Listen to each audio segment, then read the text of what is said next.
Hello बच्चों, स्वागत है आप सबका हमारे इस नए लेक्चर में एरिया अंडर द कर्व के। और बेटा आपको याद ही होगा कि हमने एरिया अंडर द कर्व में बहुत सारे सवालों की प्रैक्टिस की थी। और अगेन आज के लेक्चर में आपको बहुत सारे ऐसे क्वेश्चंस हैं जो आपका इंतजार कर रहे हैं। बहुत एक्साइटिंग लेक्चर होने वाला है, जबरदस्त लेक्चर है। काफी सारे हम सवाल करेंगे जिससे कि आप सबके कंसेप्ट बहुत अच्छे से क्लियर हो जाएंगे। तो चलिए स्टार्ट करते हैं अपना आज का लेक्चर। लेकिन अपना आज का लेक्चर स्टार्ट करने के पहले आप में से जितने भी बच्चों ने अभी तक बच्चों हमारा टेलीग्राम का चैनल ज्वाइन नहीं किया है, it is my humble request कि आप सब हमारे टेलीग्राम के चैनल से जुड़िए, जिसका ज्वाइनिंग लिंक आपको नीचे डिस्क्रिप्शन बॉक्स पे दिखाई दे रहा होगा। टेलीग्राम के चैनल को ज्वाइन करने से बेटा आपको दो फायदे होंगे। जो फर्स्ट एडवांटेज है वो ये है कि क्योंकि बेटा मैं कोशिश करता हूं कि एक दिन में मल्टीपल लेक्चर्स पोस्ट हो, तो कई बार बच्चों को आइडिया नहीं लग पाता कि हमने किस दिन या कौन से टॉपिक पे एक वीडियो पोस्ट किया है। उसकी वजह से उनका वो लेक्चर मिस हो जाता है। लेकिन अगर आप हमारे टेलीग्राम चैनल से जुड़े रहेंगे तो आपको हमेशा इस बात की जानकारी रहेगी कि कौन से दिन कितने बजे किस टॉपिक पे एक नया वीडियो पोस्ट किया गया है, ताकि आप हमेशा अपडेटेड रहें और आपका कभी भी कोई भी लेक्चर मिस ना हो। और जो सेकंड फायदा है बच्चों वो ये है कि यार यहाँ पर मैं आपको बहुत सारे क्वेश्चंस की प्रैक्टिस कराता हूँ। मैं अक्सर इस बात को क्लेम भी करता हूँ कि आप चाहे किसी भी टीचर के लेक्चर नोट्स ओपन करके देख लीजिए, जितने क्वेश्चन मैं आपको करा रहा हूँ, जिस क्वालिटी के क्वेश्चंस मैं आपको करा रहा हूँ, आपको और कहीं नहीं मिलेंगे। ऐसा इसलिए है क्योंकि मैं अलग अलग बेटा सोर्सेस से आपको पढ़ाता हूँ। 6 से 7 ऐसा मटेरियल है जिसको मैं फॉलो करता हूँ, इसलिए उन सबका निचोड़ आपको एक साथ मिलता है। बट बिलीव मी, इतने क्वेश्चंस भी सफिशिएंट नहीं है। अगर आपको मेंस और एडवांस क्रैक करना है तो आपको बहुत ज्यादा और क्वेश्चंस के प्रैक्टिस की जरूरत है। और ये एक्स्ट्रा क्वेश्चंस कहाँ मिलेंगे, तो जवाब आप जानते हैं, आपके टेलीग्राम के चैनल पे आपको मिलेंगे ये सवाल। तो जल्दी से आप ज्वाइन करें हमारे टेलीग्राम का चैनल, जिसका ज्वाइनिंग लिंक आपको नीचे डिस्क्रिप्शन बॉक्स पे मिल जाएगा। अब अगर आप हमारे डिस्क्रिप्शन बॉक्स तक पहुंच ही चुके हैं तो उसमें बेटा आपको एक यूट्यूब चैनल का भी लिंक दिख रहा होगा। सवाल ये उठता है कि अब भला ये वाला यूट्यूब चैनल कौन सा है। तो बेटा ये मेरा पर्सनल यूट्यूब चैनल है। मेरा ऐसा मानना है कि आप अभी जिस एग्जाम की तैयारी कर रहे हैं उसमें डीमोटिवेट होना या खुद पर सवाल उठाना कि हम इस काबिल हैं भी या नहीं कि सिलेक्ट हो, ये बहुत नॉर्मल सी बात है, स्वाभाविक सी बात है। लेकिन आपको इन सारी परिस्थितियों से बाहर निकालने के लिए, आपको दोबारा मोटिवेट करने के लिए और इंस्पायर करने के लिए वो यूट्यूब चैनल है, जिसमें कि मैंने इंश्योर किया है कि मैं सिर्फ पॉजिटिव कंटेंट आपके लिए शेयर करूंगा। ऐसा कंटेंट होगा जिससे आपकी एनर्जी इंक्रीज हो, आपका कॉन्फिडेंस लेवल वापस आपको आ जाए। तो आप चाहें तो एक बार उस चैनल को भी विजिट करके देखें, और अगर आपको फायदा होता हो तो आप उसे भी सब्सक्राइब कर लें। चलिए स्टार्ट करते हैं बेटा अपना आज का अमेजिंग सा लेक्चर। बहुत सारे सवाल आज आपका इंतजार कर रहे हैं, और अगर आपको मेरे पढ़ाने से थोड़ा सा भी फायदा हो रहा है तो जल्दी से इस वीडियो को लाइक कर दीजिए। तो क्वेश्चन बच्चों अपने पास लिखा हुआ है, first question of the day अपने पास जो दिया है उसमें है, find the area bounded by the curve, find the area bounded by the curve, find the area bounded by the curve y equal to x minus 1 into x minus 2 into x minus 3. Y is equal to x minus 1 into x minus 2 into x minus 3, x axis and the ordinates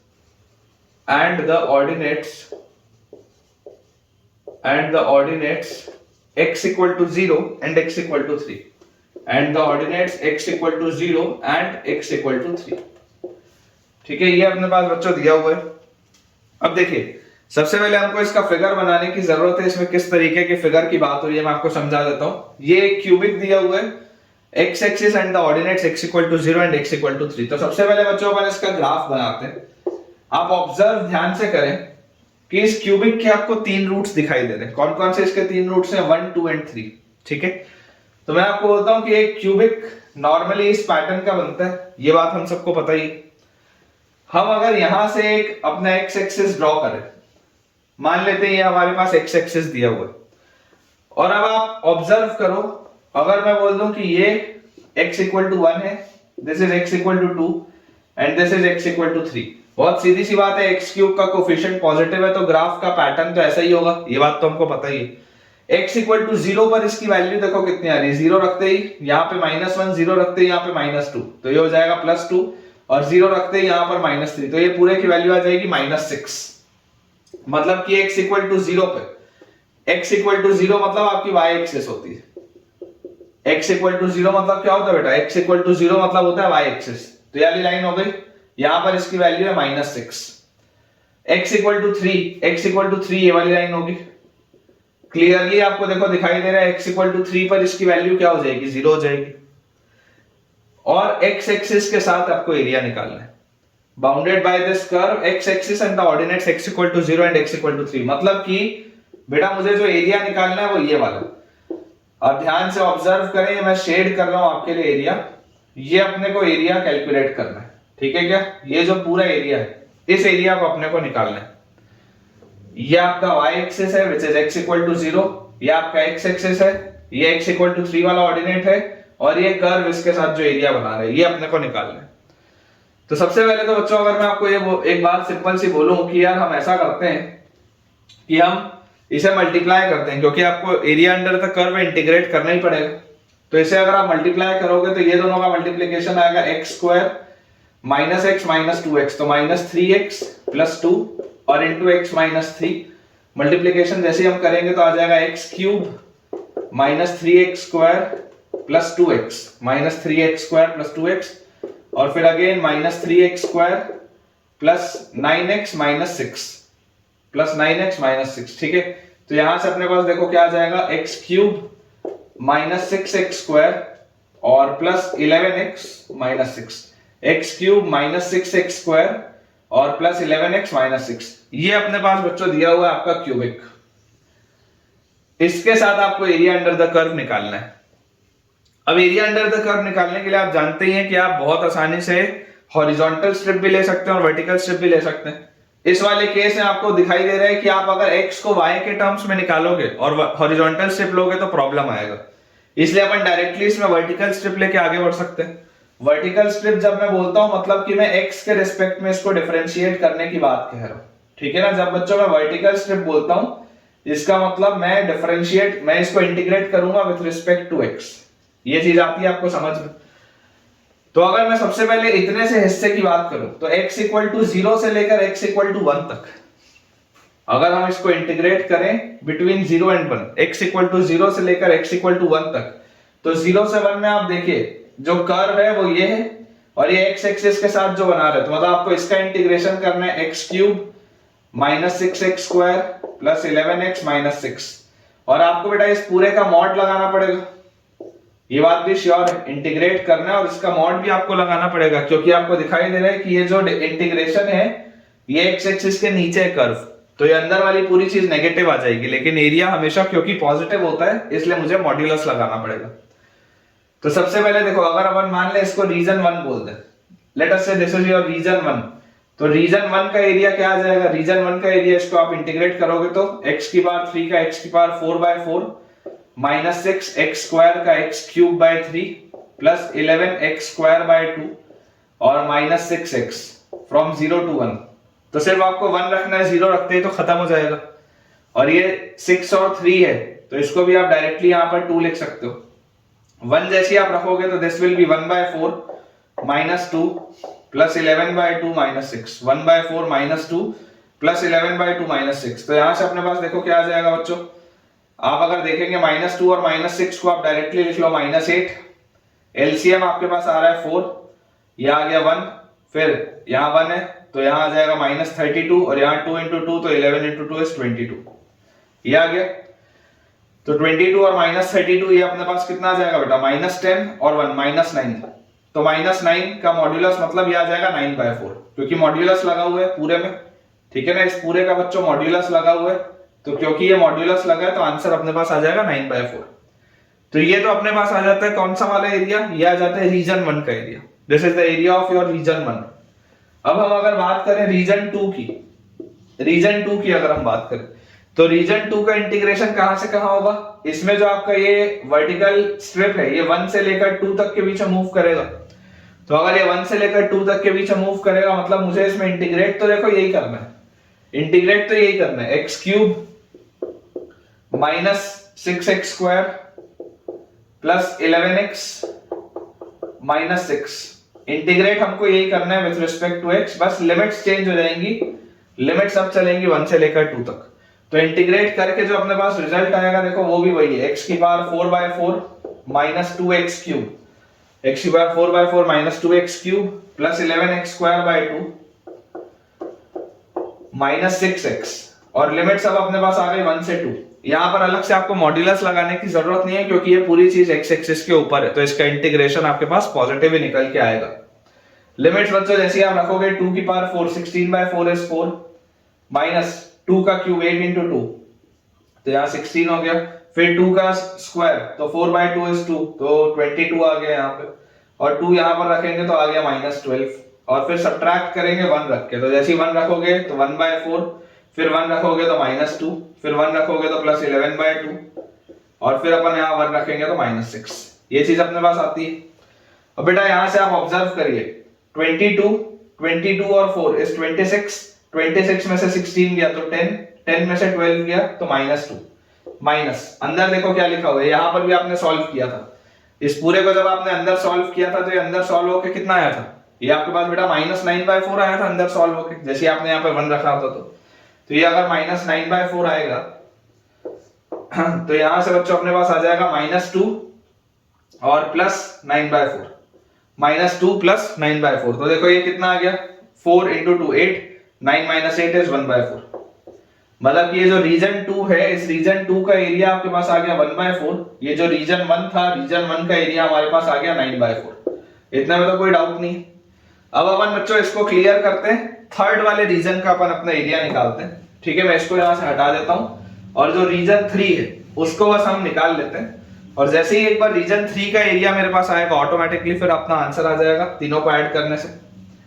so if this is region 3 तो हमें यहां पर दिखाई देता है कि reason 3 के लिए आप इंटीग्रेट तो इसी को करोगे, x³ - 6x² + 11x - 6 with respect to dx, and इसमें बच्चों जो लिमिट्स चलेंगी that will be from 2 to 3। तो अगर 2 से लेकर 3 तक ये लिमिट्स हमको चलानी है तो आपके पास देखो इंटीग्रल क्या आ गया इसका, x की power 4/4 minus 2x³ plus 11x² 2 minus 6x from 2 to 3। 3 जैसे आप रखेंगे बेटा तो 3 की पावर 4 होते 81, तो 81/4 माइनस 3 का क्यूब इज 27 into 2 is 54, तो -54, 3 का स्क्वायर 9, 11 into 9 is 99/2, और 6 into 3 is 18, माइनस जैसे हम यहाँ पर 2 रखेंगे तो 2 की पावर 4 16/4 is 4, फिर 2 का क्यूब 8 into 2 is -16, फिर 2 का स्क्वायर 4/2 तो 2, तो यहाँ पे आ जाएगा +22 और -12, जो यहाँ पर भी लिखा था 4 - 16 + 22 -12 वही है। अब यार यहाँ पर अगर मुझे इसे सॉल्व करना है तो बेटा आप इस बात को समझिए, देखिए ये जो 99/2 है अगर आप इसको into 2 और नीचे भी into 2 कर दोगे तो ये 99/2 को आप लिख सकते हो 198/4, ऐसा इसको हम लिख सकते हैं, और इन दोनों को अगर मैं जोड़ दूं तो 198 में 1 जुड़ा तो 199, और 199 में 80 जुड़ा तो आपके पास आ जाएगा 279, ठीक है, 199 में 80 जुड़ेगा तो 279/4, और 54 और 18 हो जाएगा 72, तो -72, और माइनस अंदर देखो क्या लिखा है 22 और 4 26 में से 16 गया तो 10 - 12 अंदर है -2, ये अपने पास आ गया। तो यार यहां से अगर मैं इसको ध्यान से देखूं तो ये माइनस माइनस बैलेंस होके प्लस बन जाएगा, और -72 + 2 दिस विल बी -70, -72 + 2 मतलब दिस विल बी -70, तो यहां से अपने पास देखो कितना आ गया, यहां से बच्चों अपने पास आ जाता है, इसमें भी देखो आपको मॉड लगाना पड़ेगा ना, ये भी नीचे है तो इसमें भी इसका मॉड लगेगा, ये रीजन 3 का एरिया है, this is the area of region 3, तो इसका भी पूरे का मॉड्यूलस लगेगा, ठीक है, क्योंकि ये नीचे है तो इसका इंटीग्रेशन नेगेटिव आएगा। तो यहां से अपने पास आ गया 279 और -280, तो मॉड ऑफ -1/4 मतलब अगेन 1/4 आ रहा है आंसर। तो फर्स्ट रीजन का एरिया आया 9/4, सेकंड रीजन का एरिया आया 1/4, थर्ड रीजन का एरिया आ गया अगेन 1/4, तो इसका आंसर क्या हो जाएगा 9/4 + 1/4, 10/4 + 1/4 is 11/4, this is the answer, 11/4 will be the right answer, बच्चों चेक कर लो। थोड़ा सा कैलकुलेशन वाला सवाल था, लेकिन कोई दिक्कत की बात नहीं है। अपन बच्चों जब तक ऐसे सवाल बनाएंगे नहीं तब तक कॉन्फिडेंस कैसे आएगा। चलिए इसे क्लियर करते हैं। मुझे उम्मीद है कि आपको ये बढ़िया से समझ में आया होगा। नेक्स्ट बेटा अपने पास इसमें जो क्वेश्चन लिखा है उसमें दिया हुआ है consider the reason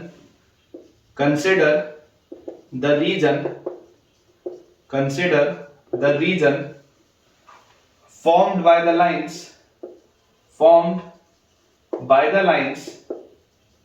consider the region formed by the lines x equal to 0, y equal to 0, x equal to 2, y equal to 2. Consider the region formed by the lines x equal to 0, y equal to 0, x equal to 2 and y equal to 2. Area enclosed by the curves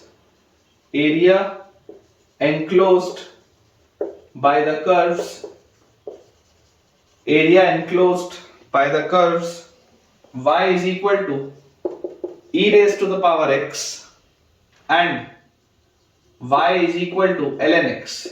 Area enclosed by the curves y is equal to e raised to the power x and y is equal to ln x. Within this region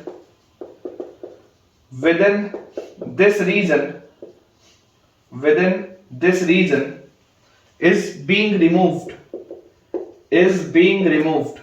आपने इस reason में से ये वाला जो area था वो हटा दिया, is being removed. Find the area of the remaining region.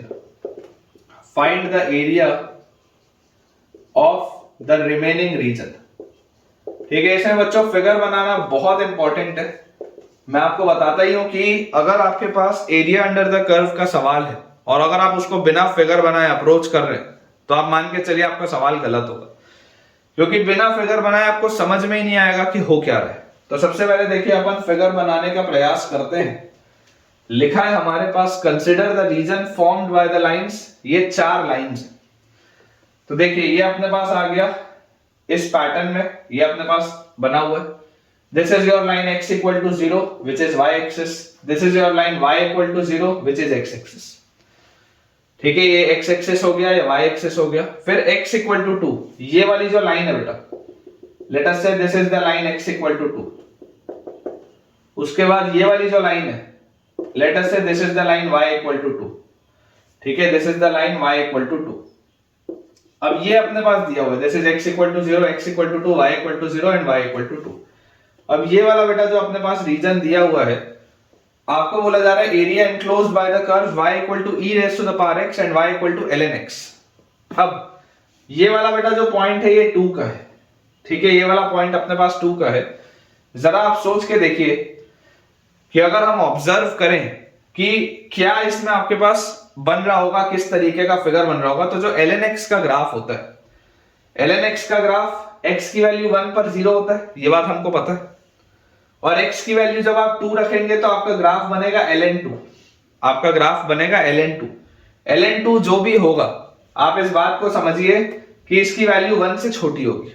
ln2 जो भी होगा इसकी वैल्यू 1 से छोटी होगी। क्यों 1 से छोटी होगी? देखो होगा तो पॉजिटिव, क्योंकि जो बेस है वो बेस भी 1 से बड़ा है और नंबर भी 1 से बड़ा है, तो log की वैल्यू तो पॉजिटिव होगी।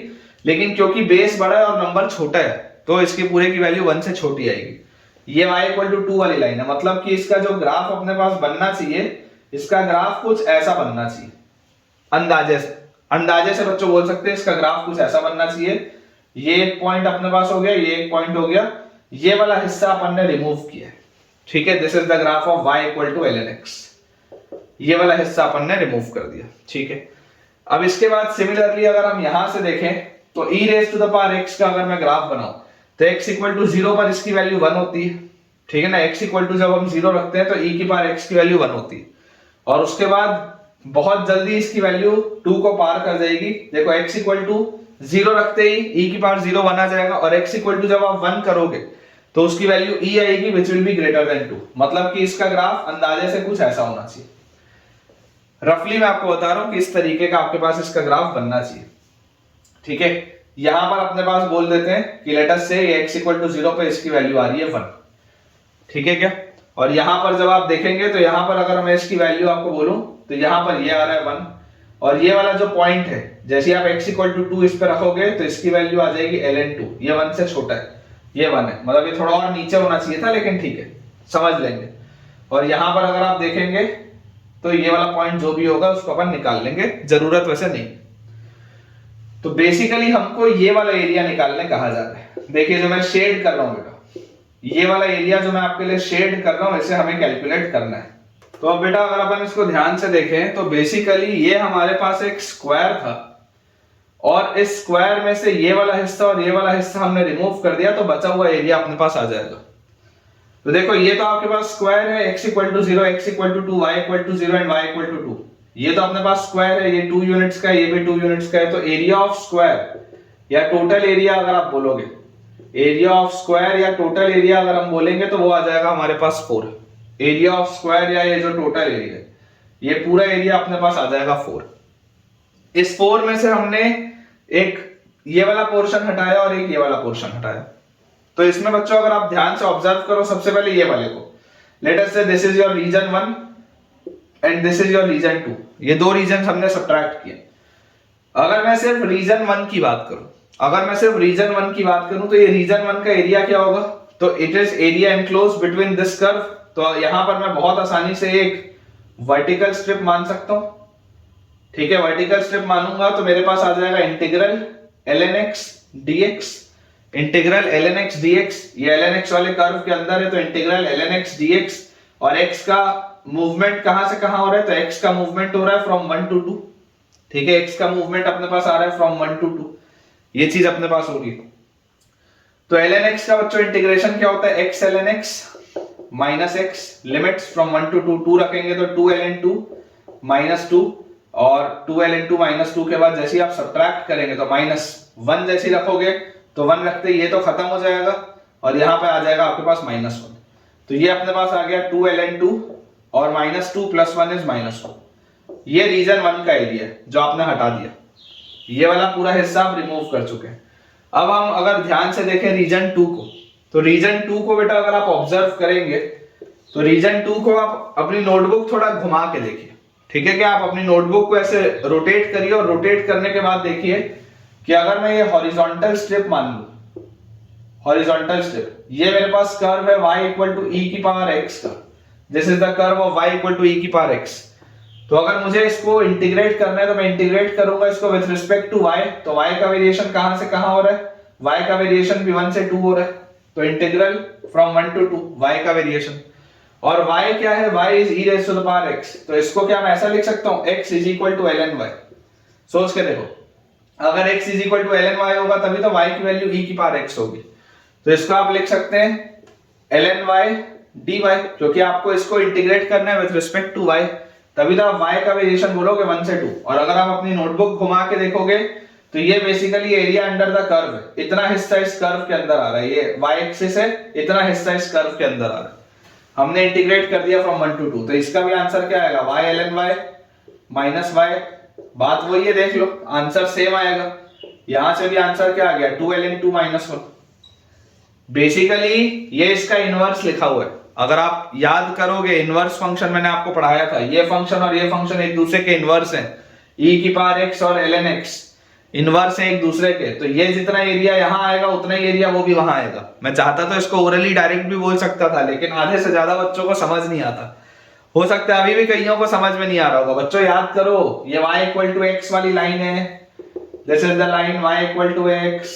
इस y = x वाली लाइन के रिस्पेक्ट में देखो, ये दोनों मिरर इमेज है एक दूसरे का, तो जितना एरिया इसमें यहां बनेगा उतना ही एरिया उधर भी बनेगा, एक ही बात है। तो बेसिकली इस टोटल एरिया में से मुझे इसको और इसको सब्ट्रैक्ट करना है। ठीक है, तो मेरे पास फाइनल आंसर क्या आना चाहिए? Final answer should be 4 - 2 ln 2 - 1 और 2 ln 2 - 1। सब्ट्रैक्ट कर दिया तो अपने पास आ गया 4 - 2 ln 2 और -2 ln 2, तो -4 ln 2 और +1 और +1 तो +2। तो ये अपने पास बच्चा जो फाइनल आंसर आएगा that will be 6 - 4 ln 2। This is the final answer. जो अपने पास आ जाएगा final answer that will be 6 - 4 ln 2। बिल्कुल सही, बिल्कुल बच्चों अपन ने करेक्ट तरीके से सॉल्व किया है। अब इस बात को आप देखिए, समझिए कि इस सवाल को सिंगल करेक्ट में ही पूछा जा सकता है, और बहुत आसानी से आप इस सवाल को पूछ सकते हैं। किस पैटर्न में? आप इसको न्यूमेरिक रिस्पॉन्स टाइप में ही पूछ सकते हैं, इंटीजर टाइप में। कि अगर मान लो आपको बोल दिया जाए कि ये जो एरिया होता है वो a प्लस बी ln2 के फॉर्म का है, लेट अस से आपके पास बोल दिया जाए कि area is of the form a plus b ln2 where a and b are integers, find a plus b। तो a प्लस b की वैल्यू क्या होगी 6 माइनस 4, मतलब इसका आंसर 2 हो जाता। ठीक है, तो किसी भी तरीके से इसको फ्रेम किया जा सकता है, और मुझे पूरी उम्मीद है कि बहुत अच्छा लगा होगा आपको ये वाला भी क्वेश्चन। तो अगर अच्छा लगा है ये कंसेप्ट, अगर आपको पसंद आया है तो मुझसे कमेंट्स में शेयर जरूर करें। नेक्स्ट अपने पास बच्चों इसमें क्वेश्चन लिखा हुआ है कि find the area bounded by the curves, find the area bounded by the curves, bounded by the curves, find the area bounded by the curves y equal to sin x, y equal to sin x and y equal to cos x and y equal to cos x, y equal to sin x and y equal to cos x between two consecutive points of their intersection, between two consecutive points, between two consecutive points, between two consecutive points of their intersection, of their intersection। ये अपने पास बच्चों चीज लिखी है, between two consecutive points of their intersection. अब देखिए आपको बच्चों इस बात को समझना पड़ेगा कि बेसिकली sin x और cos x का जो ग्राफ है वो सिमेट्रिक है, तो हर जगह एक जैसा ही इसका कर्व बनेगा। अगर हम बेसिक रूप से इसको समझने की कोशिश करें तो हमें ये बात समझ में आती है कि यहां से बेटा आप देखिए ये आपका बन गया x एक्सिस, यहां से अगर मैं बोलूं तो यार ये मेरे पास है sin x का graph, this is the graph of sin x। और अगर हम मैं बात करूं cos x की तो यार यहां से ये इस तरीके से डिक्रीज होना स्टार्ट हुआ, ये डिक्रीज होता होता होता होता होता होता यहां तक ये इस तरीके से पहुंचेगा। ठीक है ना, ये यहां पर ऐसे पहुंचेगा यहां पे, और उसके बाद फिर ये ऐसे इंक्रीज करना चालू करेगा इस तरीके से। तो कुछ इस पैटर्न का आपके पास ग्राफ बनेगा।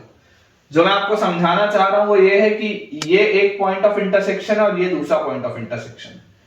तो ये वाला जो एरिया आएगा, अगर आप इसका ग्राफ और आगे एक्सटेंड करें, देखिए मैं आपको बना के दिखाता हूं इसके आगे का भी इसका कर्व। ठीक है, ये इस तरीके का आपके पास अगर ये sin x का ब्रांच चल रहा है और ये इस तरीके से ऐसे आगे आया यहां तक और फिर ये ऐसा डिक्रीज होना स्टार्ट हुआ, तो मेरा आपको सिर्फ एक चीज कहना है कि ये बच्चों ये वाला जो एरिया होगा वो इस एरिया के बराबर होगा। ये पूरा कर्व देखो सिमेट्रिक दिखेगा, बेसिकली ये एरिया जितना होगा उतना ही एरिया ये होगा। फिर अगेन यहां पर देखो यही वाली ब्रांच रिपीट हो जाएगी, ये वाली ब्रांच। तो मैं आपको सिर्फ ये बोलना चाह रहा हूं कि जैसे ये वाला जो इतना हिस्सा आया है और ये वाला जो इतना हिस्सा ये सेम होगा। तो कोई भी आप अगर दो कंसेक्यूटिव पॉइंट ऑफ इंटरसेक्शन लोगे तो आपके पास एरिया सेम आएगा, between any two consecutive point of intersection area आपके पास सेम ही आएगा निकल के। ठीक है, तो इसको अपन क्लियर कर लेते हैं। हमारा इंटरेस्ट इतने आगे तक के ग्राफ का नहीं है, हमारा इंटरेस्ट केवल इतने हिस्से का है। हमें सिर्फ ये वाला हिस्सा इससे बताना है कि ये वाला हिस्सा कितना होगा, सिर्फ इसको अपने को बताना है। Only this area we need to calculate. अब मुझे एक चीज यहां से समझ में आती है कि अगर मुझे केवल इतने से हिस्से को बताना है तो यार देखो आपके पास अपर कर्व क्या चल रहा है। अगर आप बात ध्यान से इसकी करें तो अपर कर्व आपके पास क्या है, अपर कर्व हमारे पास है ये वाला sin x का, इन दोनों पॉइंट ऑफ इंटरसेक्शन के बीच में ये जो दोनों हमारे पास बच्चों पॉइंट ऑफ इंटरसेक्शन आए हैं, ये between both of these point of intersection upper curve हमारे पास क्या है sin x। लोअर कर्व हमारे पास क्या है, लोअर कर्व हमारे पास पूरे में ही cos x है, इसमें तो कोई डाउट नहीं। अब अगर मैं आपको बोलता हूं कि मान लीजिए मुझे एक वर्टिकल स्ट्रिप लेके आगे बढ़ना है, इमेजिन करिए अगर मैं आपको बोलता हूं कि मुझे एक वर्टिकल स्ट्रिप लेकर आगे बढ़ना है, तो वर्टिकल स्ट्रिप लेके अगर मैं आगे बढ़ूंगा तो मैं इसको इंटीग्रेट करूंगा विद रिस्पेक्ट टू x। तो अपर कर्व में मेरे पास लिखा हुआ है sin x, लोअर कर्व में मेरे पास लिखा हुआ है cos x, और x का वेरिएशन हो कहां से कहां तक रहा है। मैं आपको इसके दो मेथड बताता हूं, ये वाले मेथड से भी आंसर आएगा। कई बार बच्चों को कंफ्यूजन होता है कि सर इससे आंसर क्यों आ गया, वो भी अभी समझाऊंगा आपको मैं। देखिए अपर कर्व में जो x का वेरिएशन है, x का वेरिएशन यहां पर सबसे पहला जो इनका पॉइंट ऑफ इंटरसेक्शन होगा फर्स्ट पॉइंट ऑफ इंटरसेक्शन पहले क्वाड्रेंट में होता है विच इज पाई बाय 4, ये बात तो क्लियर है। फिर ये वाला पॉइंट आपके पास आता है पाई बाय 2 का, फिर ये वाला पॉइंट आपके पास आता है पाई का, फिर ये आता है पाई प्लस पाई बाय 4 का, मतलब दिस इज 5 पाई बाय 4। ठीक है क्या? तो देखिए पाई बाय 4 से लेकर 5 पाई बाय 4 तक पूरे ही समय, पाई बाय 4 से लेकर 5 पाई बाय 4 तक पूरे ही समय कौन ऊपर है? साइन एक्स ऊपर। तो बेसिकली ये sine x minus cos x है between pi by 4 and 5 pi by 4। This is sine x minus cos x between pi by 4 and 5 pi by 4। ठीक है, अगर मान लीजिए अपन इसको कैलकुलेट करते हैं, अगर हम इस इतने से बेटा एरिया को कैलकुलेट करते हैं तो अपने पास क्या आ जाएगा यहां से आंसर। इसको अगर बच्चों आप सॉल्व करोगे तो साइन एक्स का इंटीग्रल होता है cos x minus cos x का इंटीग्रल होता है साइन एक्स, यहाँ पे साइन एक्स का माइनस कॉस एक्स और कॉस एक्स का होता है साइन एक्स। क्यों आंसर आ रहा है अभी आपको समझ में आएगा। और ये आपने लिमिट्स डाल दी from pi by 4 to 5 pi by 4। तो यहां पर बच्चों देखो आप जैसे इसमें रखोगे 5 पाई बाय 4 तो this will be minus cos 5 pi by 4 minus sine 5 pi by 4 और फिर आप सब्ट्रैक्ट करेंगे, पाई बाय 4 रखेंगे तो minus cos pi by 4 is minus 1 by root 2 और minus sine pi by 4 is again 1 by root 2। तो यहां से अपने पास आ गया cos ऑफ 5 पाई बाय 4, तो cos of pi plus pi by 4 मतलब माइनस cos पाई बाय 4, तो माइनस माइनस प्लस हो जाएगा तो this will be 1 by root 2।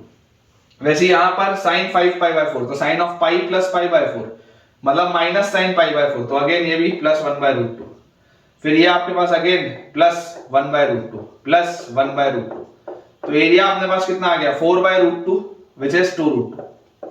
तो एरिया तो अपने पास देखो आंसर तो निकल के आ चुका है कि इसका आंसर बेटा अपने पास आ जाएगा 2 रूट 2। बिल्कुल सही है, आंसर तो सही है, आंसर है, प्रॉब्लम नहीं है। प्रॉब्लम बच्चों को कई बार आती है कि सर इससे आंसर क्यों आया, प्रॉब्लम बच्चों को आती है कि सर इससे आंसर क्यों आया। तो आप बच्चों इस बात को समझो कि इस पूरे डोमेन में, इतने पूरे इसके डोमेन में अपर कर्व तो हमेशा क्या है sin x ही है ना, और लोअर कर्व हमेशा क्या है, लोअर कर्व हमेशा cos x है। तो जैसे ही आप अपर कर्व माइनस लोअर कर्व करोगे तो ऑटोमेटिकली इनके जो बचा हुआ हिस्सा है वो निकल के आ जाएगा। देखो बेस लाइन आप x एक्सिस मान लो, बेस लाइन अगर कोई भी और होती, आप इमेजिन करिए अगर बेस लाइन कुछ भी और होती तो आपके पास अपर कर्व में क्या आता, अपर कर्व का एरिया आपके पास यहां से ऐसा पूरा आता, ये पूरा आपके पास आता अपर कर्व का एरिया, ये वाला पूरा, और लोअर कर्व में आपके पास क्या आता, लोअर कर्व में ये वाला पूरा एरिया आपके पास आता।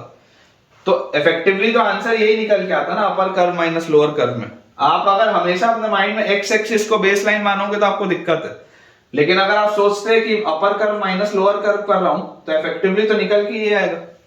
और इमेजिन कर लो अगर चलो किसी बच्चे को ऐसे वाले मेथड में, एक बार के लिए मैं बोलता हूं, इमेजिन करो प्रॉब्लम आ रही है, कोई बच्चा मुझे बोलता है कि नहीं सर मेरे को तो नहीं समझ में आ रहा, आप कोई और मेथड बोलो, है ना। हो सकता है कोई बच्चा ऐसा ही मुझे बोले, इसको आप नोट कर लो, आंसर अपना आ चुका है। मैं आपको सेकंड इसका मेथड बताता हूं। कोई बच्चा अगर मान लो मुझे बोलता है कि नहीं सर हमको तो नहीं समझ में आता अपर कर्व माइनस लोअर कर्व से, आप तो कोई ऐसा मेथड बताओ जिसको लगाना हमारे लिए आसान हो। तो वैसा ही मेथड आपको बताते हैं, कोई दिक्कत नहीं है। आप बच्चों इसमें इमेजिन करिए, अभी आप पूरे में जो हॉरिजॉन्टल इसका स्ट्रिप मान रहे हैं वर्टिकल, फिलहाल आप पूरे में वर्टिकल स्ट्रिप मत मानो। अभी आपके पास ये बना हुआ है फिगर, ठीक है, ये पाई बाय 4 की लाइन है, ये अपने पास इसका फिगर बना हुआ है। अब इस फिगर के लिए मैं आपको बोलता हूं कि आप सबसे पहले यहां तक का एरिया निकालो, इतने हिस्से का, ये इतने हिस्से का, ये वाला, ये वाली लाइन देखो कौन सी वाली लाइन है, ये वाली लाइन आपकी है पाई बाय 2 की line, this is the line of pi by 2। तो एक बात तो समझ में आती है कि पाई बाय 4 से लेकर पाई बाय 2 तक, पाई बाय 4 से लेकर पाई बाय 2 तक अगर आप x एक्सिस के रेफरेंस में देखोगे तो ये अपर कर्व है sin x, ये लोअर कर्व है cos x, तो इसमें तो कोई दिक्कत नहीं है sin x minus cos x करने में, इसमें तो किसी बच्चे को दिक्कत नहीं होनी चाहिए, ये निकल जाएगा। उसके बाद मैं आपको बोलता हूं कि आप यहां से sin x को इंटीग्रेट करो, आप सिर्फ इतने हिस्से का एरिया निकालो, केवल इतने हिस्से का एरिया, केवल इतने हिस्से का भी आप एरिया निकाल सकते हो आराम से। अगर आप x एक्सिस को ही बेस लाइन बोलते हो तो इसमें आप ऐड कर दो प्लस इंटीग्रल ऑफ अपर। अब आपके पास देखो मेन कर्व क्या है, sin x है, तो integral of sin x dx, कहां से कहां तक, तो ये बच्चों आपके पास लाइन है पाई बाय 2 की और ये पॉइंट है पाई, तो between pi by 2 to pi, between pi by 2 to pi, ये आपके पास आ गया एरिया। अब इसके बाद यहां से बेटा मैं आपको बोलता हूं, देखो अगेन ये आपकी पाई वाली लाइन है। कायदे से तो एक होशियार बच्चा मुझे बोलेगा कि सर आप इसी का डबल कर दो, एक स्मार्ट बच्चा मुझे बोलेगा कि सर आप इसी का डबल कर दो। क्यों डबल कर दो? क्योंकि आपका ग्राफ सिमेट्रिक है। तो क्योंकि आपका ग्राफ सिमेट्रिक है तो बहुत आसानी से आप देख सकते हैं कि जितना एरिया ये ऊपर में होगा उतना ही एरिया ये नीचे में भी होगा। ये एरिया ये जो ऊपर में होगा सेम एरिया ये नीचे में भी होगा। तो आप वहां से भी अगर आंसर निकालोगे डायरेक्टली 2 से मल्टीप्लाई करके तब भी 2√2 आएगा। और अगर मान लो किसी को लगता हो कि नहीं सर 2 भी मत मल्टीप्लाई करो, आप कुछ और बताओ, तो फिर मैं बोलूंगा कि बच्चों आप मॉड्यूलस लगा के इतने हिस्से को और निकाल लो। या तो आप 2 से मल्टीप्लाई करके आंसर निकाल लो, तब भी आपके पास आंसर आ जाएगा 2√2। क्यों? क्योंकि जितना एरिया इतना इसका आएगा ऊपर, सिमेट्रिक है तो ये भी वही आएगा। तो आप ट्वाइस कर सकते हो। अदरवाइज मैं आपको क्या बोलूंगा, अदरवाइज मैं आपको बोलूंगा कि अगर आपको 2 भी नहीं लगाना तो उसके लिए फिर आप क्या करो, थर्ड मेथड में आपको बोलूंगा कि आप इसके बाद इंटीग्रेट कर लो फ्रॉम अगेन π/2 से पाई, और ये cos x है ना, integral of cos x dx from π/2 to pi, between π/2 to pi आप cos x dx कर लो। और क्योंकि x एक्सिस के नीचे तो आपको इसका मॉड लगाना पड़ेगा। और फिर आप यहां पर देख लो तो अगेन अपर कर्व माइनस लोअर कर्व अगर आप करोगे और मॉड लगाओगे तब भी आंसर आ जाएगा आपके पास। तो अगेन आप बोल सकते हो प्लस मॉड्यूलस ऑफ, अगर आप पूरी कॉपी को ऐसा 180 डिग्री रोटेट करो तो आपके पास अपर कर्व क्या आ रहा है, अपर कर्व अपने पास आ जाएगा यहां पर इस वक्त cos x वाला। तो cos x minus lower curve क्या आ जाएगा, lower curve will be sin x। और इसको मैंने इंटीग्रेट कर देना है कहां से कहां तक, बिटवीन पाई एंड 5π/4। ठीक है, तो यहां से भी अपने पास आंसर आ जाएगा। करके आप देखिएगा और मुझे बच्चों कमेंट्स में बताइएगा कि आपका आंसर आ रहा है या नहीं आ रहा। नेक्स्ट क्वेश्चन बच्चों अपने पास इसमें लिखा है, find the ratio in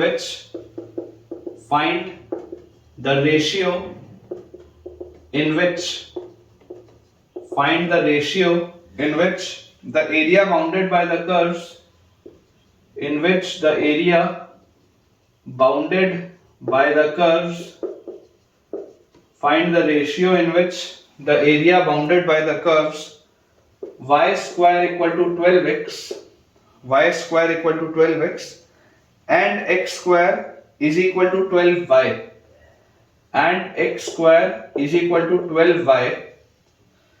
is divided by the line x equal to 3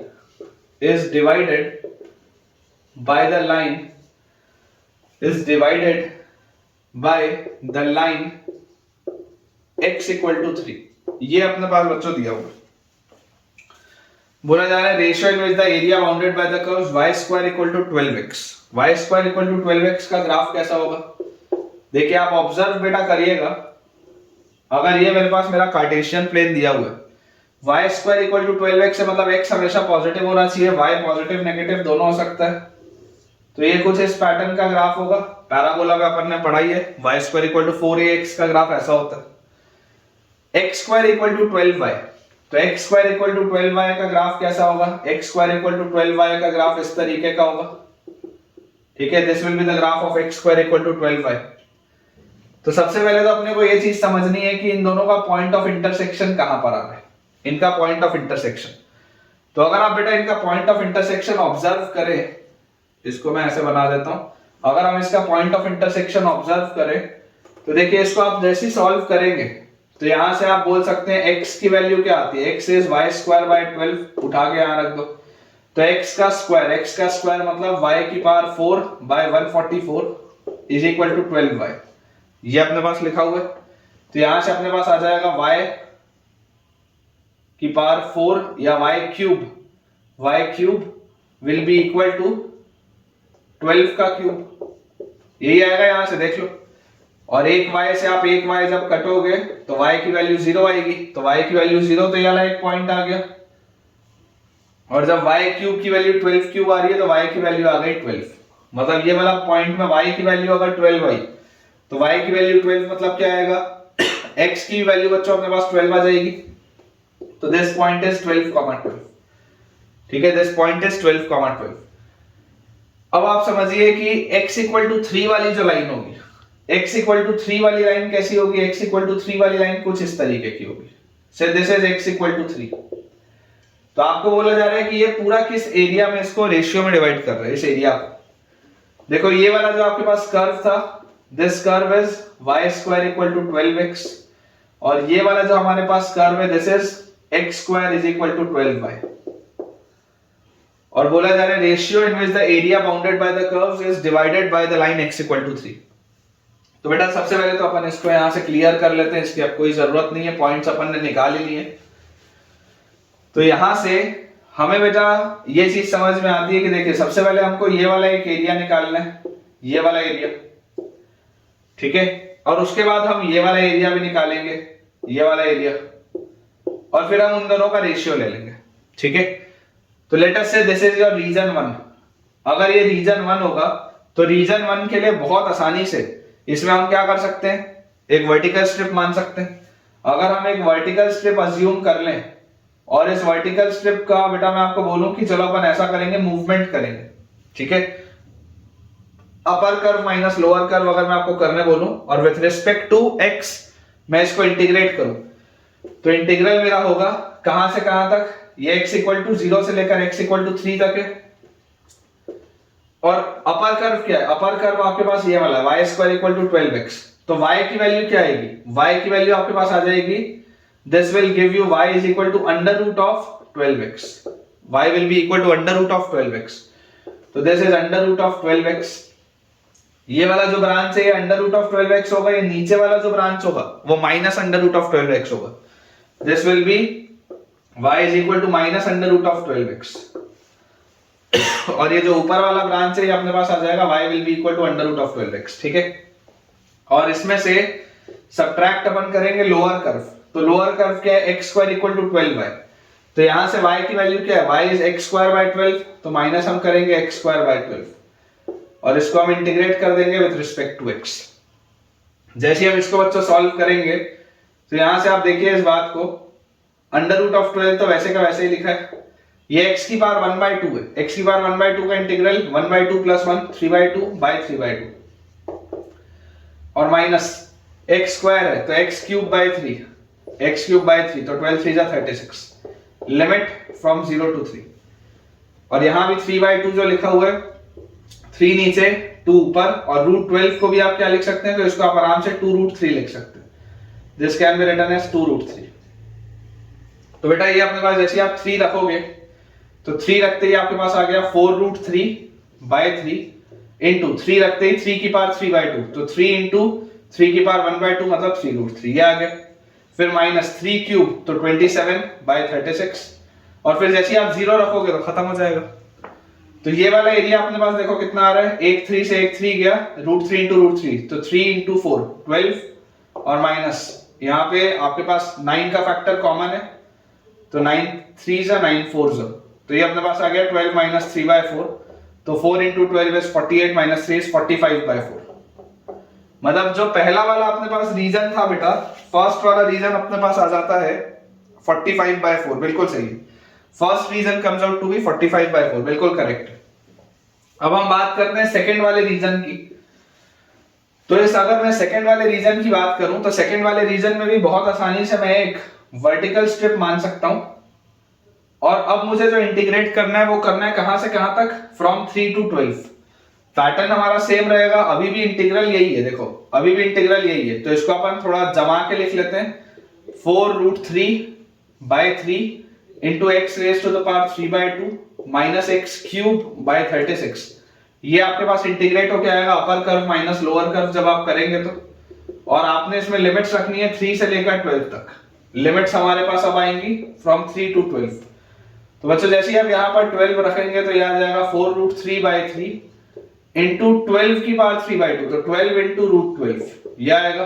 फिर माइनस 12 क्यूब अपॉन 36, और माइनस 3 अपन जैसे ही रखेंगे तो अपने पास आ जाएगा 4√3/3, और 3 रखते ही 3 की पावर 3/2 मतलब 3√3, और माइनस 27/36। ये अपने पास देखो चीज आ रही है। √12 को आप लिख सकते हैं 2√3, ठीक है, दिस इज 2√3। ये 3 से ये 12 कटेगा, या ऐसा कर लो आप 3 से इस 12 को मत काटो, ये √3 और √3 को काट दो, ठीक है।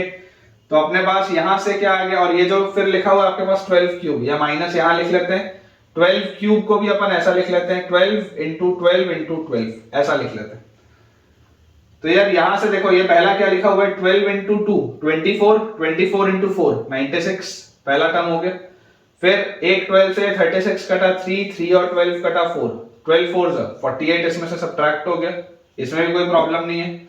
और उसके बाद अगर हम ध्यान से देखें तो सब्ट्रैक्ट अपने को करना है, ये 3 से √3 और √3 गया तो 12 4 इंटू 3, और उसके बाद 27/36 है तो -3/4, यही अपने पास। तो 96 - 48 अपने पास आ जाएगा 48, और माइनस ये आ जाएगा अपने पास 45/4, 48 - 45/4। तो यार यहां से अगर आप इसको ऑब्जर्व करोगे तो ये अपने पास देखो कितना आ जाता है 48 - 45/4, ये आपके पास ये रीजन 2 आ रहा है। तो ये अपने पास आ जाएगा यहां से 40 इंटू 4 इज 160, और 8 इंटू 4 इज 32, तो 192। 192 में से 5 गया तो 187, और उसमें से 40 गया तो 147/4। ये अपने पास इसका एरिया आ रहा है। ठीक है क्या, एक बार मैं चेक भी कर लेता हूं। बिल्कुल सही है बेटा, बिल्कुल करेक्ट है। ये अपने पास इसका एरिया आ जा रहा है 147/4। और जैसे ये एरिया अपने पास आ गया तो अब आप यहां से बच्चों देखिए इसको क्या आपने को करना है, बेसिकली इन दोनों का रेशियो आपको निकालना है। तो जैसे आप इसका रेशियो निकालोगे तो आंसर विल बी 45/147, 45/147। पूरे में 3 का फैक्टर कॉमन है, या 3 के अलावा 9 से भी होगा क्या, 9 अगर करेंगे तो नहीं होगा 9 से, 3 का बस फैक्टर कॉमन है, तो 3 15 45, और यहां पर अगर हम देखेंगे तो 3 4 12, और 27 है तो 9, तो 15/49 इसका आंसर आएगा बच्चों। बिल्कुल करेक्ट है, 15/49 इज द राइट आंसर, बिल्कुल सही बात है। ठीक है, तो एरिया 1 जो अपने पास आ गया, रीजन 1 का एरिया, रीजन 1 का एरिया अपने पास क्या निकल के आया था, रीजन 1 का एरिया था 45/4। रीजन 2 का एरिया अपने पास क्या आया था, रीजन 2 का एरिया अपने पास आया था 48 - 45/4, तो रीजन 2 का एरिया आ गया था 147/4, और दोनों का जो रेशियो आएगा that will be 15/49। Final answer will be 15/49, बिल्कुल करेक्ट। चलिए अगला देखते हैं बच्चों। अगला बेटा अपने पास इसमें क्वेश्चन लिखा है find the area bounded by, find the area bounded by, find the area bounded by, first है y is equal to ln of mod x, y is equal to ln of mod x and y equal to 0, ln of mod x and y equal to 0, इसके बीच का अपने को area बताना है, y is equal to ln of mod x and y equal to 0। और second इसी का बच्चों जो पार्ट अपने को दिया हुआ है, सेकंड पार्ट में लिखा है y is equal to mod of ln of mod x, mod of ln of mod x and y equal to 0। अब आप याद करिए बच्चों, जब हम फंक्शंस चैप्टर पढ़ रहे थे तब मैं आपको उसका ग्राफ बनाना सिखाता था कि इसका ग्राफ कैसे होता है। तो ये सारी देखो चीजें कनेक्टेड है। ठीक है, अगर हम सबसे पहले इसका ग्राफ बनाएं तो ln x का ग्राफ कैसा होता है, हम सबको ये बात पता है कि ln x का ग्राफ ऐसा होता है, this is the graph of y equal to ln x। लेकिन जैसे ही मैंने ln ऑफ mod x बोला तो जब आप y equal to ln x लगाते थे तो y equal to ln x में x को पॉजिटिव होना रहता था, इसलिए इस तरीके का ग्राफ होता था, x कभी नेगेटिव नहीं हो सकता था। लेकिन ln ऑफ mod x में x can be negative also, तो अगर x can be negative also तो इसका ग्राफ कैसा हो जाएगा, इसका ग्राफ कुछ ऐसा हो जाएगा, मतलब x पॉजिटिव भी हो सकता है, x नेगेटिव भी हो सकता है, सिमेट्रिक हो जाएगा। जैसा ग्राफ आपको x एक्सिस के इधर मिलेगा वैसे ही आपको उधर मिलेगा। ठीक है ना, x पॉजिटिव भी हो सकता है, x नेगेटिव भी हो सकता है, कोई दिक्कत नहीं, ये पूरा आपके y एक्सिस के अबाउट सिमेट्रिक बन जाएगा ग्राफ। तो ये हो गया ln mod x का ग्राफ। अब आपको बोला जा रहा है ln mod x and y equal to 0। y equal to 0 मतलब क्या होता है, y इक्वल टू 0 मतलब होता है x axis, y equal to 0 is x axis. तो बेसिकली हमको ये वाला एरिया बताना, ये जो बच्चों देखो पूरा एरिया आपके पास दिया हुआ है, ये वाला जो पूरा एरिया आपके पास दिया हुआ है आपको ये बताना है। तो अगर मुझको ये वाला एरिया बताना है तो इसको सॉल्व करने का बहुत सीधा सा तरीका है, this is the graph of y equal to ln mod x। अगर मुझे इसे सॉल्व करना है तो बहुत सिंपल सा तरीका है कि मैं बोलता हूं कि जितना एरिया इस हिस्से का होगा उतना ही एरिया इस हिस्से का भी होगा, सिमेट्रिक है ना कर्व, तो जितना एरिया ये वाला होगा उतना ही एरिया बगल वाला भी होगा, सिमेट्रिक है। तो अगर ये दोनों अगल बगल के एरिया सेम होंगे तो मैं बोलता हूं कोई एक निकालते हैं और उसको मल्टीप्लाइड बाय 2 कर देते हैं। तो अब अगर मुझे कोई एक निकालना है, मतलब मैं आपको बोलता हूं कि मैं सिर्फ इतना निकालना चाहता हूं, तो मैं बोलता हूं कि इतने में मैं एक वर्टिकल स्ट्रिप ले लेता हूं, एक वर्टिकल स्ट्रिप ले लेता हूं। ये मेरे पास है x इक्वल टू 0, ये मेरे पास है x इक्वल टू 1। मैं इंटीग्रेट कर देता हूं 0 से 1 में, ये वर्टिकल स्ट्रिप है, इसका मूवमेंट होगा। और कर्व मेरे पास क्या है, एरिया अंडर द कर्व है, तो कर्व मेरे पास है y equal to ln x। सिर्फ इतने में, सिर्फ इतने से हिस्से में तो y equal to ln x है, तब तो मॉड लगाने की जरूरत नहीं है। केवल अगर मैं इस वाली ब्रांच की बात करूं तो this will B ln x dx, तो ये वाले ब्रांच का एरिया आ जाएगा। अब क्योंकि ये x एक्सिस के नीचे है तो इस पूरे का मॉड लगाना पड़ेगा, क्योंकि एरिया आपको पॉजिटिव होता है। और इस ब्रांच के अलावा इस ब्रांच का एरिया भी सेम ही होगा, तो पूरे का आप डबल कर दो, तो ये अपना आंसर, ये अपना आंसर है, ठीक है। तो ln x का इंटीग्रल होता है x ln x minus x, और आपको इसमें बच्चों लिमिट डालनी है फ्रॉम 0 to 1, और इस पूरे को आपको मल्टीप्लाई करना है 2 से। तो यहां से अपने पास जो आंसर आ जाएगा that will be twice of, जब आप 1 रखेंगे तो 1 रखते ही ये तो पूरा खत्म, -1, और उसके बाद माइनस, एक सेकंड, इसका मॉड भी तो लगा हुआ है, इस पूरे का मॉड भी तो लगा हुआ है, तो यहां पर अपन मॉड भी लगा लेते हैं, ठीक है।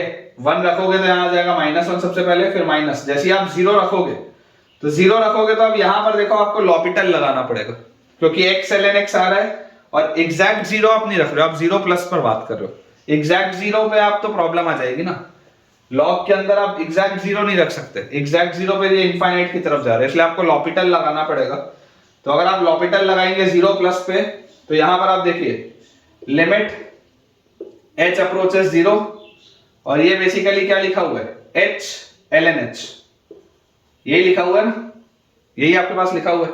तो इसको आप क्या बोल सकते हो, अभी ये 0 इंटू इन्फिनिटी का फॉर्म है, 0 इंटू माइनस इन्फिनिटी का, क्योंकि ln ये 0 प्लस पे नेगेटिव इन्फिनिटी पे जाता है, ये 0 की तरफ जाता है। तो इसको आप ऐसे लिख लो, h को आप लिख लो ऐसे 1/h नीचे, ये सब अपन ने लिमिट्स में पढ़ा है। अब ये इन्फिनिटी बाय इन्फिनिटी की प्रोफाइल है, जैसे आप लॉपिटल लगाओगे तो आपके पास क्या आ जाएगा, लॉग का डिफरेंशिएशन 1/h, और नीचे 1/h का -1/h², फिर ये घूम के ऊपर चला जाएगा, तो ये आपके पास -h बचेगा, h अप्रोचेस 0 में ये पूरी चीज 0 की तरफ जाएगी। तो मतलब ये जब आप यहां पर 1 रख रहे थे तब तो ये 0 था, ये 0 रखोगे तब भी ये 0 हो जाएगा, और 0 रखने पर ये तो 0 हो गया और ये भी 0। तो ये आपके पास आ गया इसका पूरी कहानी है। मतलब ये पूरा जो एरिया आएगा दिस विल बी -1 का मॉड इज 1 into 2, मतलब इसका एरिया 2 आएगा। लॉपिटल आप लगा के देख सकते हैं बेटा, इसका आंसर अपन ने बिल्कुल सही निकाला है, लॉपिटल लगा दिया मैंने आपके लिए। आप आराम से इसको, अगर थोड़ा भी कंफ्यूजन हो रहा होगा तो आप एक बार रिवाइज करिए लिमिट्स को, ठीक है ना। सिंपल अपन ने लॉपिटल लगाया है, पहले ये ऊपर h था, अब ये इन्फिनिटी बाय इन्फिनिटी की प्रोफाइल है, लॉपिटल लगाया, -h आएगा, h अप्रोचेस 0, जैसे आप बोलोगे h अप्रोचेस 0 में ये तुरंत 0 की तरफ जाएगा। तो जैसे आप 1 रख रहे थे तो 1 ln 1 0 हो रहा था, फिर -1 आ रहा था, फिर 0 जैसे रखोगे माइनस के बाद, तो 0 रखने पर ये भी 0 हो जा रहा है, ये भी 0 हो जा रहा है। तो फाइनल आंसर आपके पास आ गया 2। तो ये वाला पार्ट तो हो गया अपना, इसका आंसर 2 आ गया। अब सेकंड वाला आपको ग्राफ बोल रहा है mod of ln mod x। Second वाला आपको ग्राफ क्या बोल रहा है, सेकंड वाले ग्राफ में आपको बच्चों बताना है mod of ln mod x and y equal to 0, मतलब x एक्सिस का mod of ln mod x के साथ कैसा ग्राफ होगा। तो देखो सेकंड वाले का अगर मैं सबसे पहले आपके लिए ग्राफ बनाऊं तो आप ऑब्जर्व इसको करें कि ये जो ब्रांच अभी आपके पास नीचे थी, जब आपने पूरे का मॉड कर दिया तो ये ब्रांच अब ऊपर हो जाएगी। तो ये वाली हिस्सा तो ऐसा ही है, लेकिन ये वाला हिस्सा आपके पास ऐसा हो जाएगा। ये जो पहले नीचे था, ये जो बच्चों पहले नीचे चल रहा था, अब ये ऐसे ऊपर आ जाएगा, ठीक है ना। ये वाली जो ब्रांच थी ये पहले नीचे थी ना, ये नीचे से ऐसे उठ के चले जाएगी ऊपर, इसलिए इसको मैंने डॉटेड बना दिया, ठीक है। और वैसे ही आपका ग्राफ इधर भी होगा, क्योंकि mod of ln of mod x है, तो यहां पर भी ऐसे ब्रांच आपके ऐसे उठ के ऊपर आ जाएगी, ठीक है। और ये आपके इस तरीके का इसका ग्राफ बनेगा, दिस इज द ग्राफ, ये अपने पास इसका ग्राफ। अब बोला अपने को क्या जा रहा है कि इसका y एक्सिस के साथ, y मतलब y इक्वल टू 0 के साथ, तो y इक्वल टू 0 मतलब क्या, अगेन x एक्सिस के साथ आपको एरिया बताना है। मतलब अब अपने को देखो एरिया कौन सा बताना है, अब अपने को ये वाला एरिया बताना है, जो अभी एरिया आप नीचे बता रहे थे अब आपको एरिया ऊपर बताना है, ये वाला एरिया। तो यार मैं आपको एक सिंपल सी बात बोलता हूँ कि एरिया तो सेम ही आएगा ना यार, जो हिस्सा पहले नीचे था वो हिस्सा ऊपर हो गया, एरिया में कोई बदलाव थोड़ा ना होगा। देखो आपने नीचे के लिए मॉड लगाया था, अब आप मॉड मत लगाओ, अब आप नॉर्मली इसको ln x के लिए इंटीग्रेट करो बिटवीन 0 एंड 1। ये देखो ये वाली जो ब्रांच है, ये वाली ब्रांच किसकी है, ये आपके पास ln x की ब्रांच है, ये माइनस ln x की ब्रांच है। माइनस ln x अगर आप लेके इंटीग्रेट करते तब भी सेम आंसर आता। तो आंसर इसका भी क्या आएगा, आंसर इसका भी आपके पास 2 आएगा। ये बेसिकली जो हिस्सा नीचे था वो घूम के ऊपर चला गया, उससे फर्क क्या पड़ रहा है, एरिया में कोई बदलाव थोड़ा ना आएगा। ये कर्व जो एरिया x एक्सिस के नीचे बना रहा था वो x एक्सिस के ऊपर बना रहा है। तो पहले आपके पास आंसर 2 आ रहा था, अभी भी आपके पास आंसर 2 आएगा। पहले ये वाला कर्व ln x था, अब ये वाला आपके पास देखो कर्व क्या हो जाएगा, ये अगर मैं इतने से हिस्से की बात करूं तो ये माइनस ln x हो जाएगा। इसलिए अब आपको मॉड लगाने की जरूरत नहीं पड़ेगी। पहले अंदर -1 आ रहा था, जैसे आप माइनस ln x इसको लिखोगे अंदर +1 आएगा। बहुत ऑब्वियस सी बात। तो अच्छा क्वेश्चन है बेटा, this is a good question. इसका भी आंसर 2 आएगा, सेकंड पार्ट का भी। और मेरे हिसाब से अच्छा सवाल है तो मैं इसमें स्टार लगा देता हूं। आपको ये सवाल कैसा लगा मुझे कमेंट्स में आप जरूर बताइएगा। नेक्स्ट क्वेश्चन बच्चों अपने पास इसमें दिया हुआ है, find the area enclosed by, काफी आसान सा सवाल है। Find the area enclosed by, find the area enclosed by y equal to tan x, area enclosed by y equal to tan x, y equal to cot x, y equal to tan x, y equal to cot x and x axis in first quadrant, in first quadrant। ये अपने पास बच्चों इसमें question दिया हुआ है, ठीक है, ये अपने पास इसका सवाल लिखा हुआ है। और अगेन काफी आसान सा सवाल है, अगर हम इसका ग्राफ सबसे पहले बनाएं। देखो आपको इसमें बोला क्या जा रहा है, आपको बोला जा रहा है area enclosed by y equal to tan x and y equal to cot x। देखिए अगर बेटा आप इसका ग्राफ प्लॉट करेंगे तो हम सबको पता है कि tan x का जो ग्राफ होता है ये इस तरीके से नीचे से बनता है ना, ऐसे इस तरीके से ये ग्राफ इसका बनता है। ये आपकी अगर y एक्सिस है तो इस पैटर्न में ये ग्राफ बनता है ऐसा, और इसके पीछे ऐसा रहता है। तो पीछे वाला ग्राफ तो आपको बनाने की जरूरत है नहीं, है ना, इसको चाहो तो आप डॉटेड बना सकते हो, अदरवाइज इसकी जरूरत नहीं है क्योंकि ये आपके पास जरूरत नहीं है, पहले क्वाड्रेंट की बात हो रही है। और उसके बाद ये आपका बेटा चलता है π/2 तक, ये आपकी चीज चलती है π/2 तक। और इस π/2 के बाद आपके पास यहां पर ये अगर मैं बोल दूं कि दिस इज पाई, ये अगर मैं बोल दूं कि ये पाई की लाइन है, this is the line of pi, तो cot x का जो ग्राफ होगा, cot x एक डिक्रीजिंग फंक्शन होता है, तो cot x का ग्राफ देखो यहां से स्टार्ट होता है और ये डिक्रीज होता होता ऐसे आएगा नीचे तक, और उसके बाद फिर ये ऐसे नीचे और डिक्रीज होगा इस तरीके से। तो इस पैटर्न का कुछ ग्राफ होता है ना, इस पैटर्न का अपने पास इसमें कुछ ग्राफ आता है। ये आपकी ब्रांच है cot x की, this is the branch of cot x and this is the branch of tan x, ये आपकी tan x की ब्रांच है। हमें बोला जा रहा है area enclosed by y equal to tan x and y equal to cot x and x axis in the first quadrant. मतलब ये जो पहले क्वाड्रेंट में जितना एरिया बनेगा ये वाला एरिया आपको बताना है, ये tan x, ये cot x और x axis in the first quadrant, ठीक है, ये अपने को एरिया बताना है और बहुत आसान है, इट इज वेरी इजी। क्यों ये आसान है मैं आपको समझाता हूं। अब देखिए बच्चों इसका इंटरसेक्शन पॉइंट कहां पर आएगा, इंटरसेक्शन पॉइंट हम सब जानते हैं कि अगर ये ब्रांच, अगर ये पॉइंट π/2 का है तो इंटरसेक्शन पॉइंट आपके पास आएगा π/4 पे, और π/4 पे इन दोनों की वैल्यू जो होती है वो होती है 1। तो इसको लेफ्ट राइट अपर लोअर कुछ करने की जरूरत नहीं है, मैं आपको इसका बोलता हूं सिंपल, आप बोल सकते हैं इसका एरिया क्या होगा। आप इंटीग्रेट कर दो ये वाली ब्रांच को, ये जो tan x की ब्रांच है, आप tan x की ब्रांच को इंटीग्रेट कर दो बिटवीन 0 एंड π/4, 0 से π/4 तक आप tan x को इंटीग्रेट कर दो, tan x dx, कोई प्रॉब्लम नहीं। और फिर प्लस आप इसमें इंटीग्रेट कर दो इसको cot x को जैसे आप इंटीग्रेट करोगे बिटवीन π/4 एंड π/2, तो π/4 से लेकर π/2 तक हम cot x को इंटीग्रेट कर देते हैं। यही तो बस करना, और तो कुछ है ही नहीं, सिर्फ यही करना है। अब देखो tan x लिखा हुआ है तो ये होता है ln sec x, याद करो, है ना, आप हमेशा सोच के देखो कि क्या बनेगा, नीचे आएगा sec x, ऊपर आएगा sec tan, sec से sec कटेगा, tan बचेगा, सही लिखा है।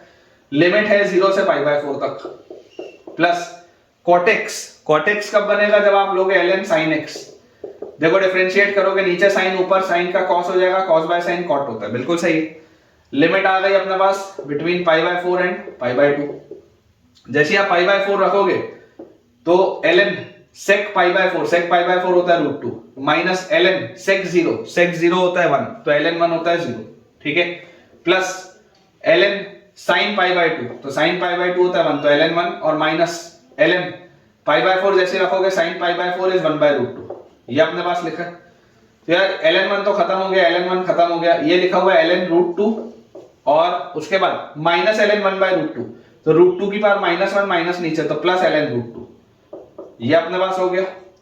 तो ये हो गया ट्वाइस ऑफ ln √2, 2 अगर घुमा के ऊपर ले जाऊंगा तो दिस विल बी ln 2। मतलब इसका आंसर सिंपल सा ln 2 है बेटा, इसका आंसर बहुत सिंपल सा है विच इज ln 2, ठीक है, समझ में आना चाहिए सबको, आसान सा क्वेश्चन था। चलिए एक और देखते हैं। नेक्स्ट बेटा अपने पास इसमें क्वेश्चन लिखा है find the area bounded by the parabola, find the area bounded bye find the area bounded by the parabolas, area bounded by the parabolas x is equal to -2y square, x is equal to -2y square and x is equal to 1 - 3y square, 1 - 3y square, ठीक है। ये अपने पास बच्चों question है। अब इस सवाल की खास बात सिर्फ और सिर्फ इसका बेटा ग्राफ बनाने में, बच्चों से इसका ग्राफ नहीं बनता, तकलीफ आती है। तो देखिए अगर आप इसका ग्राफ बना लेंगे तो ये क्वेश्चन आपके लिए बहुत आसान है। मैं आपको समझाता हूं। अगर आपके पास लिखा हुआ है x is equal to -2y square, तो आप सबसे पहले ऑब्जर्व करिए x equal to -2y square कैसा होगा। आप चाहे कुछ भी y रखो, x हमेशा नेगेटिव होगा, x केवल नेगेटिव हो सकता है, आपको y पॉजिटिव नेगेटिव जो रखना हो आप रख सकते हैं। इसका मतलब अगर ये आपका कर्व है तो ये इस पैटर्न का कुछ इसका ग्राफ होगा, कुछ ऐसा, ठीक है। This is the graph of x is equal to -2y square, x equal to 0 पर y इक्वल टू 0 आएगा and this is x is equal to -2y square, ये आपके पास आ गया। अब उसके बाद अगला लिखा हुआ है x is equal to 1 - 3y square. अगर लिखा हुआ है x is equal to 1 - 3y square तो इसका ग्राफ कैसा होगा? तो देखो ये पूरी चीज 1 यूनिट शिफ्टेड है। अगर मान लो x is equal to -2y square है, अगर ये x equal to 1 - 3y square ना होके सिर्फ -3y स्क्वायर होता तो इसका भी ग्राफ ऐसा ही होता। लेकिन अगर ये 1 - 3y स्क्वायर लिखा हुआ है, मतलब ये पूरी की पूरी चीज जो है ये 1 यूनिट्स आपकी शिफ्टेड है ना। ये पूरी की पूरी चीज इस तरीके से, ये 1 यूनिट्स आपके पास ऐसे शिफ्टेड दी हुई है ना। ये अपने पास इस पैटर्न में इसका कुछ ग्राफ बना है। तो ये बात भी समझ में आता है कि ये कहीं ना कहीं पर तो इंटरसेक्शन भी आएगा इनका। तो अपन ये इंटरसेक्शन का ऐसा करते हैं, पॉइंट भी निकाल लेते हैं। एक बार इसको पहले अच्छे से इसका ग्राफ बना लेते हैं, उससे फिर क्लैरिटी अपने को ज्यादा आएगी कि करना कैसे। ये इस तरीके से अपन ने बना लिया।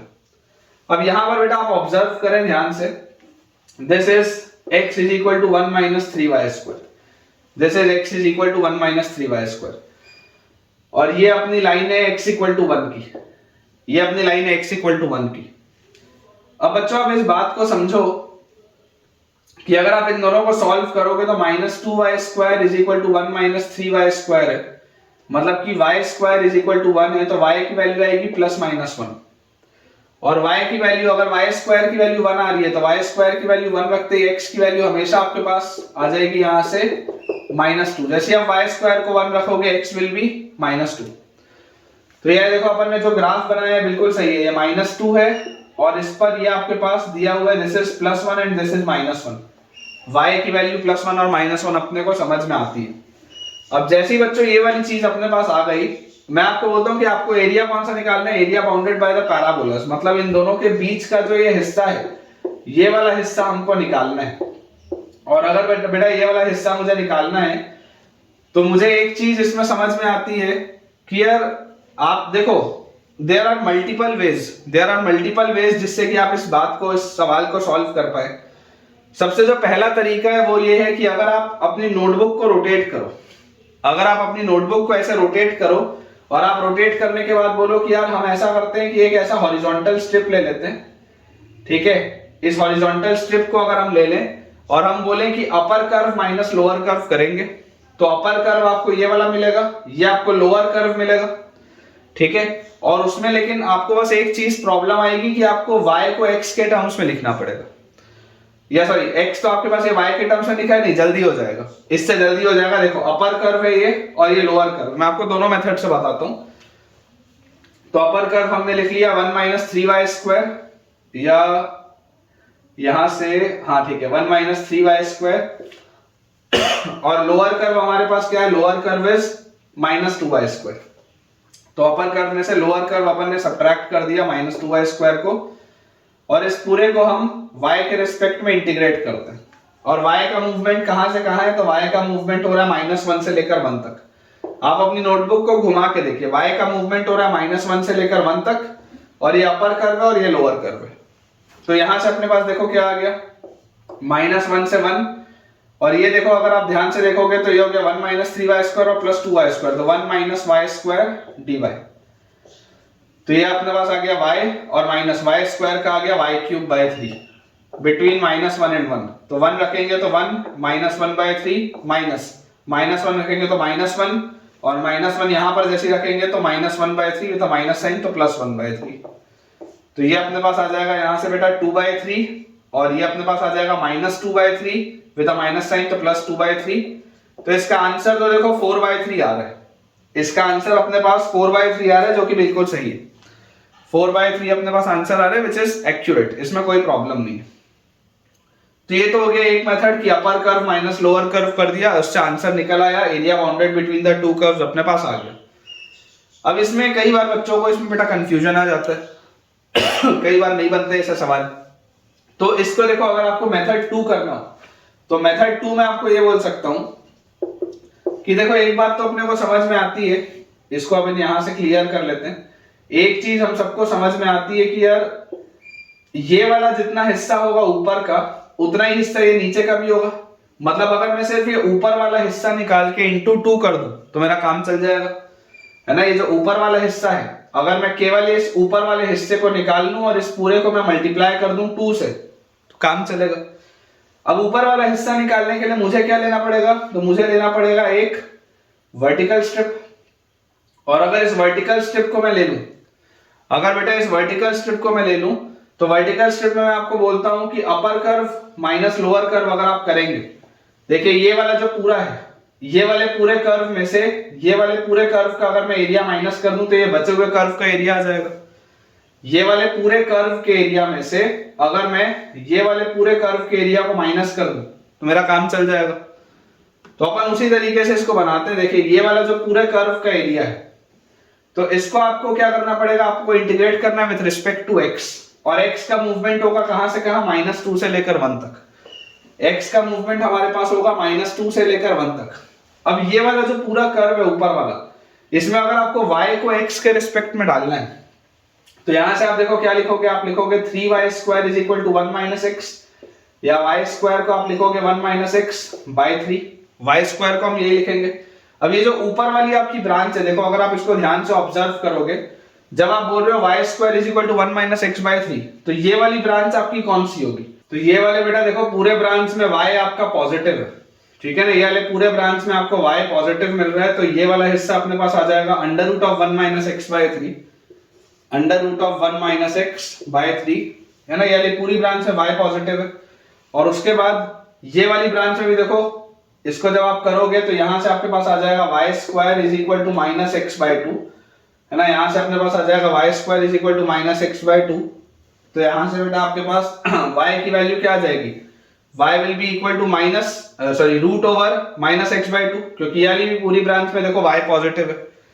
तो यहां से आपके पास आ जाएगा माइनस, लोअर कर्व हमारे पास है √(-x/2), ये अपने पास देखो चीज आएगी, ठीक है। इसको आपको इंटीग्रेट करना है विथ रिस्पेक्ट टू x, इसको आपको इंटीग्रेट करना है विथ रिस्पेक्ट टू x। अगर आप इसको भी सॉल्व करोगे तो आंसर आपका यही आएगा 4/3। ये जो पूरी चीज आपकी आएगी -2 से लेकर 1 तक आपने इंटीग्रेट किया ऊपर वाले हिस्से को, फाइनली इस पूरी चीज को अपने को 2 से मल्टीप्लाई करना है, क्योंकि ऊपर जितना एरिया है उतना ही एरिया नीचे भी है, इसलिए इसका आंसर अपने पास क्या आ जाएगा 4/3। अलग से ये वाले इंटीग्रल की वैल्यू आएगी 2/3 और उसको आप जैसे ही 2 से मल्टीप्लाई करेंगे तो आ जाएगा 4/3।